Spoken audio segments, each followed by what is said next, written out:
सात संगत जी बड़े प्यार से कहना जी, धन निरंकार जी। सात संगत जी दासी आप सभी के बीच एक विचार लेकर आई है, आशा है प्रवान करेंगे। सात संगत जी प्यार से कहना जी, धन निरंकार जी। सात संगत जी इस संसार में हम रोज कई लोगों से मिलते हैं। कुछ बस मिलने तक सीमित रहते हैं और कुछ हमारे जीवन का अहम हिस्सा बन जाते हैं। सवाल ये उठता है कि क्या ये रिश्ते सात संगत पहले से तय होते हैं? सात संगत जी निरंकार की दृष्टि से आत्मा अजर अमर है, शरीर बदलता रहता है, कर्मों का हिसाब चलता रहता है। कुछ रिश्ते कर्मों के बंधन से बनते हैं सात संगत, लेकिन सात संगत जी इसका मतलब ये नहीं कि हर रिश्ता पिछले जन्म का ही है। सात संगत रिश्ते के 3 प्रकार हैं। पहला है कर्मों से जुड़े रिश्ते। कुछ लोग हमारे जीवन में इसलिए आते हैं ताकि पुराने कर्मों का हिसाब पूरा हो सके, जैसे सात संगत अचानक किसी से गहरा जुड़ाव या बिना वजह टकराव। सात संगत दूसरा वर्तमान जीवन के रिश्ते। कई रिश्ते इस जन्म में ही बनते हैं, जैसे दोस्ती, सहकर्मी, पड़ोसी। ये हमारे व्यवहार, सोच और परिस्थिति पर निर्भर करते हैं। तीसरा है आत्मिक रिश्ते। जब कोई संत या गुरु से जुड़ता है सात संगत, तो वो रिश्ता जन्मों से भी ऊपर हो जाता है।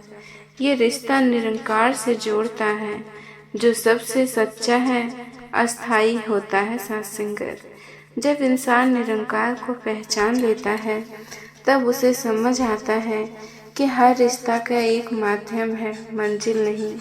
असली रिश्ता आत्मा और निरंकार का है। बाकी सब रिश्ते समय के साथ बदलते रहते हैं। इसीलिए निरंकारी सत्संग कहते हैं, रिश्ते में रहो लेकिन उसमें खो मत जाओ। जीवन में अपनेपन सात संगत जी अपनाने योग्य बनाएं। हर रिश्ते को प्रेम और सम्मान दो। किसी से नफरत या बदला मत रखो। जो मिला है उसे निरंकार की मर्जी मानकर स्वीकार करो। रिश्ते को सेवा और समर्पण से निभाओ।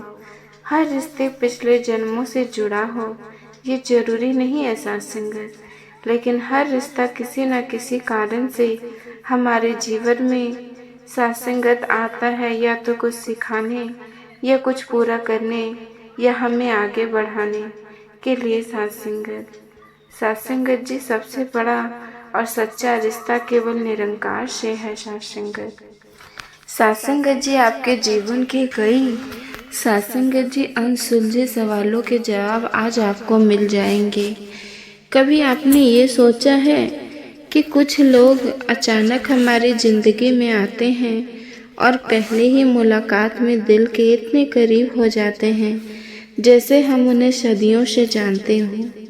कुछ रिश्ते ऐसे होते हैं सात संगत, जिनमें ना तो हमने उस व्यक्ति को पहले कभी देखा है, ना ही कोई लंबा इतिहास उनके साथ हमारा होता है, फिर भी हमारी आत्मा उस इंसान को तुरंत पहचान लेती है। सात संगत वहीं दूसरी ओर सात संगत कुछ लोग ऐसे होते हैं जिनसे हम लाख दूर भागना चाहे, फिर भी नियति हमें उनसे जोड़ देती है।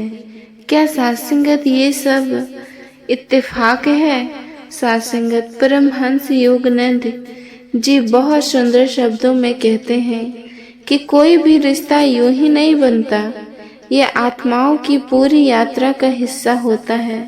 शरीर भले ही नया हो, लेकिन सात संगत आत्मा की यात्रा केवल इस एक जन्म की नहीं होती। सात संगत ये तो जन्मों जन्मों की एक लंबी कहानी होती है। सात संगत हमारे शास्त्रों में कहा गया है सात संगत कि सात संगत जब आत्मा बार बार इस संसार में लौटती है तो वो खाली हाथ नहीं आती, अपने साथ अपने पिछले जन्मों के कर्म और उनसे जुड़ी आत्मिक संबंधों को भी साथ लेकर आती है। अब आप सोचेंगे कि ऐसा कैसे होता है। इसे समझने के लिए हमें थोड़ी पीछे द्वापर युग में चलना होगा। सात संगत जी महाभारत का वो प्रसंग याद कीजिए जब अजय भीष्म पितामह कुरुक्षेत्र में तीरों की सैया पर गिर पड़े थे। उनकी इस दशा का कारण सात्संगत बना था सिंगडी, लेकिन सिंगडी और भीष्म का तो सात्संगत जी इस जन्म में तो कोई सीधा वैर ही नहीं था सात्संगत। फिर भी वो कौन सी डोर थी जिसने सिंगडी को भीष्म के प्राणों का सात्संगत काल बना दिया था? वो डोर थी सात्संगत पिछले जन्म के अधूरे क्रोध और प्रतिशोध की। सिंगडी दरअसल सात्संगत पिछले जन्म में राजकुमारी अम्बा थी, जो सात्संगत भीष्म से अपने अपमान का बदला लेने की अधूरी आग सीने में लिए मृत्यु को प्राप्त हो गई थी सात्संगत, क्योंकि उसे लगा कि भीष्म पितामह ने उसका पूरा जीवन बर्बाद कर दिया है। वो अपना बदला पूरा किए बिना ही अग्नि में भस्म हो गई थी। ठीक इसी तरह सात्संगत, जब हम कोई अधूरा कार्य, अपूर्ण प्रेम या मन में दबा हुआ कोई गहरा क्रोध छोड़ देते हैं सात्संगत, तो सात्संगत हमारी आत्माएं अगली जिंदगी में उन अधूरी भावनाओं को साथ लेकर आती है। जैसे अम्बा का सात्संगत अपूर्ण प्रतिशोध उसे सिंगडी बनाकर भीष्म तक खींच लिया, वैसे ही हमारे अधूरे भाव हमें उन आत्माओं तक खींच ले जाते हैं जिनसे सात्संगत हमारा कोई ना कोई पुराना हिसाब बाकी होता है। सात्संगत यही कारण है कि हमारे कुछ रिश्ते बहुत सहज और सरल होते हैं, मानो कि फूलों की सेज हो, और कुछ रिश्ते में लगातार संघर्ष होता रहता है, मानो जैसे कि कांटों का ताज हो। ये सब हमारे पिछले जन्म के कर्मों और भावनाओं का सीधा प्रभाव होता है। कभी कभी तो कोई अनजान व्यक्ति बिना किसी स्वार्थ के सात्संगत हमारी मदद करने चला आता है। योगानंद जी कहते हैं कि वो शायद हमारा कोई पुराना मित्र या फिर ऋणदाता आत्मा रही होगी, जो इस तरह मदद कर रही है, जो अपने हिस्से का प्रेम और करुणा पूरा करने के लिए आई है। सात्संगत जी रामचरितमानस में लिखा है, सात्संगत जो जस करित तो तस फल चाखा। कर्म का ये रहस्य ही आत्माओं को एक दूसरे से जोड़कर रखता है। जब हम बात करते हैं आत्मा के जुड़ाव की, तो उसका सबसे गहरा आधार होता है कर्म। हर कार्य, हर भावना, हर संबंध जो सात्संगत इस जीवन में बनाते हैं, उसका एक बीज हमारे चेतन और अवचेतन मन में बोया जाता है, और यही बीज आगे जाकर हमारे अगले जीवन की दिशा तय करता है। कल्पना कीजिए, पिछले जन्म में आपने किसी से प्रेम किया, लेकिन सात्संगत जी किसी वजह से वो रिश्ता अधूरा रह गया। शरीर तो नष्ट हो जाता है सात्संगत, लेकिन वो भावना आपके चेतन और अवचेतन में रह गई। अब सात्संगत जी आत्मा अब अगली बार जन्म लेती तो वो उसी अधूरी ऊर्जा। सात्संगत जी शरीर नया होगा, नाम नया होगा, लेकिन वो आत्मिक खिंचाव बिल्कुल वैसा ही होगा। और केवल प्रेम ही नहीं, सात्संगत क्रोध और बदले की भावना भी आत्मा को जन्म जन्मांतर तक बांधे रखती है। परमहंस योगानंद जी कहते हैं कि कर्म और मोह आत्मा को एक दूसरे से बांधते हैं। अगर हमने किसी के साथ अन्याय किया है, उसे दुख दिया है, या फिर उसका उस पर कोई ऋण छोड़ दिया है, तो आत्मा उस अधूरे कर्म को पूरा करने के लिए फिर लौटती है। यही वजह है कि कई बार हमारे जीवन में ऐसे लोग आते हैं जिनसे हम बिना किसी कारण के ही बहुत ज़्यादा आकर्षित हो जाते हैं, या फिर एकदम से दूर भागना चाहते हैं। परमहंस योगानंद जी इस कार्य का चुंबकत्व सिद्धांत कहते हैं। हर आत्मा अपने अपने कर्मों के अनुसार दूसरी आत्माओं को अपनी ओर आकर्षित करती है।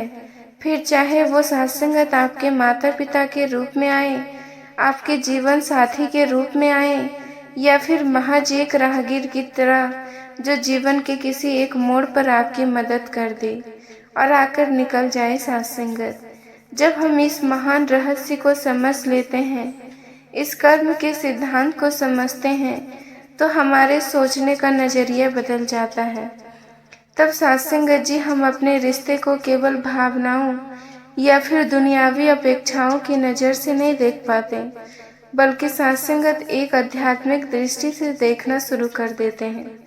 इसलिए जब कोई रिश्ता टूटता है या फिर कोई व्यक्ति हमें बहुत गहरा कष्ट देता है, तो हमें उस निरंकार से शिकायत नहीं करनी चाहिए। शिकायत करने के बजाय हमें उसे सोचना चाहिए कि शायद ये मेरी आत्मा की शिक्षा का एक हिस्सा है।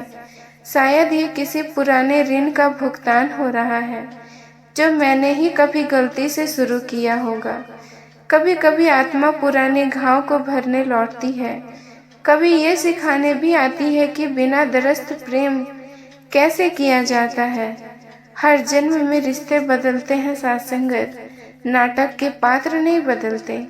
आपने देखा होगा एक जन्म में जो आत्मा हमारी माँ थी, वो अगले जन्म में हमारी बेटी हो सकती। साथ संगत जी, अगर आप जी को ये विचार पसंद आए हो तो चैनल को सब्सक्राइब जरूर करें। साथ संगत जी, प्यार से कहना जी, धन्य निरंकार जी।